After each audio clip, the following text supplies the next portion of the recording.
Welcome back to the channel, guys. This year I have reviewed a lot of Chinese shoes from various brands. Many has been great, but quite a bit has been junk too. In this video, I will share my top 10 favorites in various categories: max cushioned, extra support, versatile, speed trainers, and racers. To understand my choices, I think it's important to know the kind of runner that I am. I am 53 years old, 1.74 meters tall, and my weight fluctuates between 80 to 82 kilograms. I typically run 5 times a week, averaging 60 to 80 kilometers every week. My easy pace, depending on the shoes that I'm wearing, varies between 5 minutes 45 seconds to 6 minutes 30 seconds per kilometer. My tempo pace is usually between 5 minutes 20 to 5 minutes 35 seconds per kilometer. My fastest pace for short runs, like 5K runs, is around 4 minutes 30 seconds per kilometer. Although earlier this year, I did a 3:58 minutes 4 kilometer run in an actual race, but since then I've not been able to replicate that. I do need a little bit of extra support, especially on my left foot, because of late I noticed that it's kind of beginning to overpronate. As a non-competitive athlete, I prioritize comfort and stability over speed. So that's me running in a nutshell. With that out of the way, let's get down to business. In 2025 alone, I have tested over 50 pairs of Chinese shoes from various brands. And here are my favorites in different categories. Let's start with the Easy and LSD shoes. You know, those max cushion shoes you want to lace up when you just want to go out there and run and be comfortable. You can go any easy distance in them and come back with your legs feeling fresh. Or after your legs has been beat up in hard training, those shoes you want to lace up the next day and let your legs recover. The winner in this category is the Qiaodan Li-Ning Max. This weighs 324 grams, so it's not a lightweight shoe. However, it has a ton of cushion and amazing response that makes easy running fun. After 24-kilometer runs, my legs feel fresh. Again, this shoe is not just an easy shoe. The response is quite impressive and you can actually pick up the pace quite a bit. My number 2 in this category is the 361 Degrees Pop Blaze 5. Compared to the Li-Ning Max, this one rides firm. So if you love softness, this may not be it for you. However, because the stack is so massive, it is still quite comfortable. The response is also not that great, unlike the Li-Ning Max. So this one is totally just an easy shoe. However, where this stands out is in stability, and that's why I love it. It is so wide with significant medial support, so they very well modulate pronation. I think this is the most stable neutral shoe I've tried yet. They keep the feet nice and relaxed on the run. I've done so many half marathon runs in this, and each time I come back, my legs feel very good. The pace may not be great, but the comfort and the protection they give to the feet is quite impressive. Now let's head to the versatile category. Those shoes that you should get if you have money for only one pair of shoes for all your runs. These shoes can handle anything from easy runs to speed training. And my winner here is the Qiaodan TG 1.0. This shoe is lightweight, soft, and very responsive. You can totally do easy run in this and also go top speed. Their stability is not great. However, that's the trade-off you have to make for all the softness and response.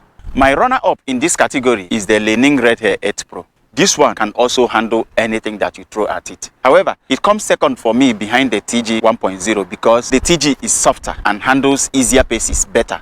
Moving on to the speed trainers, you know, those carbon plated shoes that are built for slightly more comfort and more resilient for speed training over many miles. And my winner here is the Qiaodan TG Blade.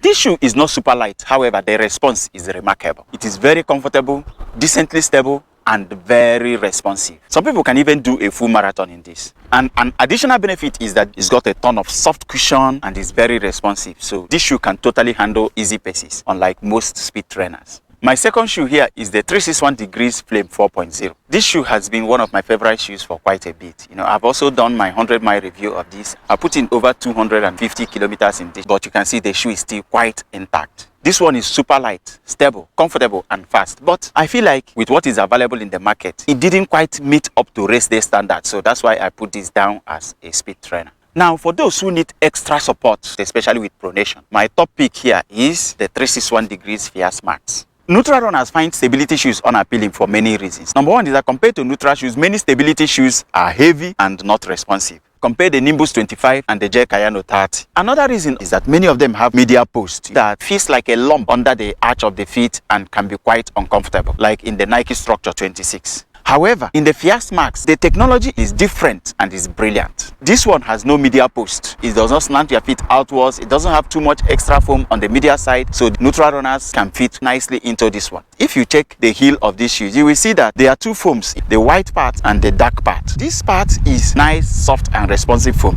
whereas this one is a firmer foam. And then if you look at what they did here, look at the thickness of the firm foam here on the inside and look at the thickness of the firmer foam on the outside. So you have much more of the soft foam on the outside and more of the firmer foam on the inside. Pressure always follows the direction of least resistance. So when you land on the heel, instead of turning medially, there's a higher likelihood of this turning outwards. So that's the technology they used here to modulate that pronation. For those who need light pronation control, this one works very nice. But if you have very serious stability issues, I don't know if this will be enough. This shoe is soft, is bouncy, and is not too heavy. This is the most fun stability shoe that I have tested yet. And now let's move on to the racers, the competition standard shoes. Full marathons, half marathons. My number 1 and 2 picks in this category are the Qiaodan Plate 1 and the Plate 1.5. These two shoes are almost exactly the same. When it comes to cushion and response, they are identical. The only difference in these shoes is in the upper. Plus, the 1.5 is slightly wider, and they claim that it has a little more stability than the Plate 1. This is my top choice, the Plate 1. And if you look at this shoe, you can see that this shoe has seen better days. You know, I have done 3 full marathons in this shoe. But if you look at it, the shoe is still good, it's still bouncy, and the outsole is still pretty much intact. The reason why I chose this over the 1.5 is because this one is slicker. I feel that this one has less interaction with the wind, you know, less friction. So it probably gave me a slightly better pace than the 1.5. But my second pick in this category is the Plate 1.5. An amazing, soft, bouncy shoe to run in. I did buy the Plate 2.0, but it didn't work for me. You know, not every shoe works for everybody. I know some people gave it a very nice review, but for me, I found it firm, and it also hurt my feet under the arch on the medial side here. I did a half marathon in it. It didn't soften. In the end, I had to drop that shoe. So I'm sticking with my Plate 1 and the Plate 1.5. My third shoe in this category is the Be My Carbon 3, an awesome shoe. This one is the lightest racer that I have tested yet, you know. It weighs just 200 grams in my size, US size 11. This is 36 grams lighter than the plates, 12 grams lighter than the Vaporfly 3. And it is also very, very responsive. If I'm going for a half marathon, this will be my top choice because they are light and they are fast. However, over the full marathon, I choose the plates because marathon is a long distance. So the better cushion of the plates is what I appreciate. Like I said earlier, I prioritize comfort over speed. For lightweight guys, younger guys, and those who prefer speed, this might be their top choice in this category. And that wraps it up, guys. The links to all the shoes will be in the description. If you need any of them, please support the channel by using our link to buy. I appreciate all your support, all your views, all your comments. You are well appreciated. Thank you so much for watching, and let me see you in the next video.